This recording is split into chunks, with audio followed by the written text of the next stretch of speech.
our role is trading and development. So anything that is effectively customer facing. So anything that I manage the sales teams, the commercial teams, motor trade, question underwriting, various different parts of the business that sort of fit together. But effectively anything that's trading, anything that's customer facing, anything that's revenue generating and insurer relationships and markets would come into myself. And I have an overview for the business, and it's been a challenge. I think, you know, the revenue generating bit has been around, you know, the worry with some of the schemes and facilities that we have in those more leisure sort of trades and areas that were going to be hugely impacted initially by the COVID pandemic. We've you know, we were a little bit concerned about up front, but I think what we saw in terms of drop off in those first couple of months, we've seen come back to us. We've got that great customer loyalty, and people buy the service and the ethos and the experience of SEIB have come back to us. So where we saw initial drop offs, we've seen that come back.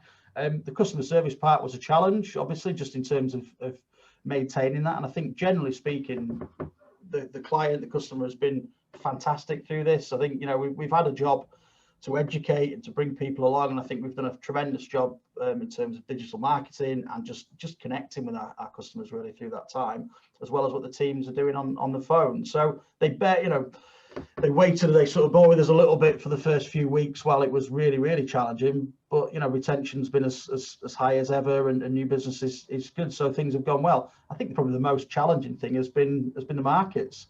They've just been engaging with a lot of the composites and the major insurers, where, you know, everyone's gone through this period of change. Some have dealt with it tremendously well and some haven't, and that's been the biggest issue for us, I think, is that, you know, what we found is we probably ended up doing more business with nimble MGAs into Lloyd's markets and those kind of players, where they've been open for business, they've had an appetite, and you've been able to get older people, and actually you've built much stronger relationships through this, whereas I think some insurers have probably damaged their reputation relationships a little bit through this time by just not wrapping themselves around the brokers and thinking a bit too insular. I'm hearing that time and time again over the last 6 months. It's been, it's not been an easy 6 months by any means in that respect. And one of the podcasts I did was with Ian Lloyd from iPrism. That was a really good chat as well. And we were talking about I made up a new word called nimbility, the nimbility of the smaller MGAs, and how actually that could be a good direction to get through a lot of what's probably coming.